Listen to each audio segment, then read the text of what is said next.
I would like now to talk a little bit about introductions, specifically introductions for the impromptu speech. And sort of the obvious question is, do you even need an introduction for such a short speech? And the answer is, well, maybe, maybe not. But really what I want to work on here is helping you develop a type of muscle memory, a type of an automatic response to always give orientations to those audiences as a way of being clear for that audience. So if your default is to preview and provide a roadmap for your audience, that's a good habit to have. Or at least it's good to have the option to choose not to have that clarity. But I'd rather the default to be clarity. But as we think about introductions and conclusions, I don't think necessarily about what the content is of the introduction or the conclusion. I typically think more in terms of function. So what does an introduction need to accomplish? Well, it should let the audience know that you've started. I mean, that's pretty important. But it also should provide a type of orientation, letting the audience know what you're going to be talking about during the time that you have with them. So you could think of the introduction of your speech as sort of the curtain coming up on that presentation, on that performance. So you want to make sure that you've got a good opening, that that curtain is coming up seamlessly, nicely. So one thing to imagine is don't immediately begin.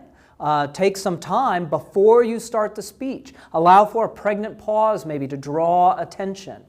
You do kind of want to be able to have an opening as opposed to some sort of seamless transition from the last person who was talking. I used to coach with someone, and he had been a Presbyterian minister. And when he really did good talks, he would, at the beginning, he would start off, and then he would begin. But that warm-up, that was doing something. It was drawing attention. But he had this routine, one that, by the way, I've totally stolen. I'm happy to plagiarize gestures. He would do this, and now I don't quite get into it as much as he does, but at the beginning of a class or a speech, I usually will kind of have some type of pregnant pause there at the beginning to draw attention. But once we've sort of started those words, I want the audience to know where we're going. So I want to have a clear opening, but then I want to move from that opening to orientation, helping the audience know how we're going to be spending our time. So for the impromptus, I think in this orientation, two things are particularly important. First off, state the thesis. That is ostensibly the most important line in your speech, so it deserves some attention. In terms of how you're performing it, you probably put a brief pause before that thesis sentence and after that thesis sentence, really trying to set it apart from the rest of what you're saying. After you've stated that thesis statement, I think the other sort of key thing that's happening in that orientation is you're previewing your main points. We'll return to this throughout the other speeches, but giving the audience a roadmap is beneficial, quite beneficial. And that's because, especially in these speeches, we're focusing on clarity, letting the audience know how many points I'm going to be discussing, what the nature of those points are. It helps clarify what we're going to be doing in that speech. So I've worked up a sample impromptu here, and I just want to deliver the introduction from it and kind of give you a sense for what this would sound like. So my speech is arguing the thesis that MOOCs can teach performance skills, and you see here my two main points are MOOCs allow for the efficient instruction of performance skills, and MOOCs allow for the productive student practice. So in this, you should be able to hear sort of an opening and an orientation where I'm stating the thesis and previewing the main points. All right?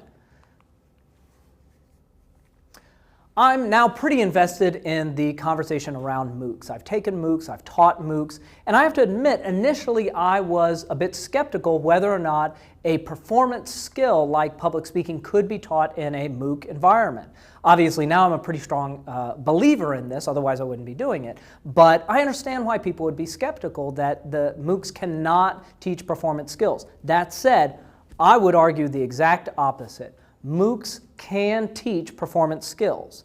And I think there's a lot of ways that we could talk through this. There are two things that I really want to focus on. First, I think MOOCs allow for efficient instruction of performance skills. And that's pretty important. But beyond that, MOOCs are allowing for productive student practice. And so from there, I would transition into my first main point. But that's it. That was the whole introduction. You kind of knew that I had started, and you knew what I was arguing and how I would argue it. When we get into other speeches where introductions are maybe more elaborate affairs, we'll tend to that. But for the impromptu, I really want to strip down that introduction to its key functions, opening and orientation. So now what I'd like you to do is go ahead and you try. Take that prep speech, if you have one, and just wherever you are right now, perform a very short introduction for your impromptu speech. Now in the next lecture, we'll take up transitions and conclusions. But go ahead and practice that introduction now.